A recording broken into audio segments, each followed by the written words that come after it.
মাদকের পক্ষে আসি কে হাত জায়গায়? আলহামদুলিল্লাহ বলেন ভাই, আলহামদুলিল্লাহ। আমরা এখানে যারা উপস্থিত আমরা কেউ মাদকের পক্ষে নাই, কথা ঠিক না?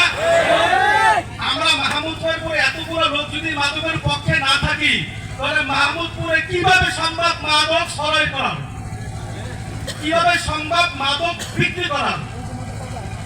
প্রশাসনিক যদি পদক্ষেপ না নেয় কিচ্ছু আসে যাবে না।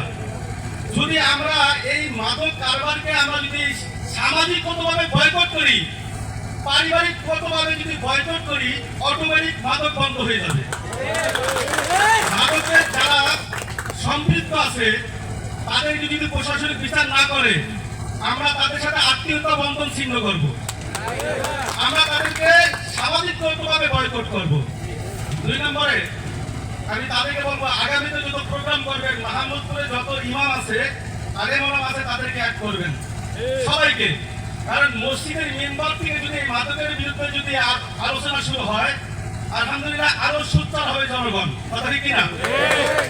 2 নম্বর পয়েন্ট হলো এখানে আমরা যারা অভিভাবক আছি, আপনার সন্তান রাত 10টা 11টা 12টা বাজে 10-12 বছর 15 বছরের সন্তান এখনো বাহিরে রয়েছে, আপনার কোনো খবর নাই। তার মানে আপনার সন্তানের প্রতি আপনার কেয়ারফুল নয়। যত আইন পাস করা হোক না কেন, যত এরকম সেমিনার করা হোক না কেন, পরিবর্তন আসবে না। সর্বপ্রথম অভিভাবক ঠিক থাকতে হবে। এই জন্য আরেকটা 3 নম্বর আমি একটা পয়েন্ট বলবো, প্রশাসনিকগতভাবে আমরা একটা টিম গঠন করতে পারি। ভাই মাঝে মাঝে আমরা বিভিন্ন ওয়াজ মাহফিল থেকে আসার সময় দেখি বিভিন্ন মোড়ে মোড়ে রাত 11টা 12টা বাজতেছে, তখনও উঠতি বসে যে সন্তানগুলো ছেলেরা আছে তারা 5জন 7জন করে তারা এরকম আড্ডা দিতেছে, এরকম যাতে সুযোগ না পায়।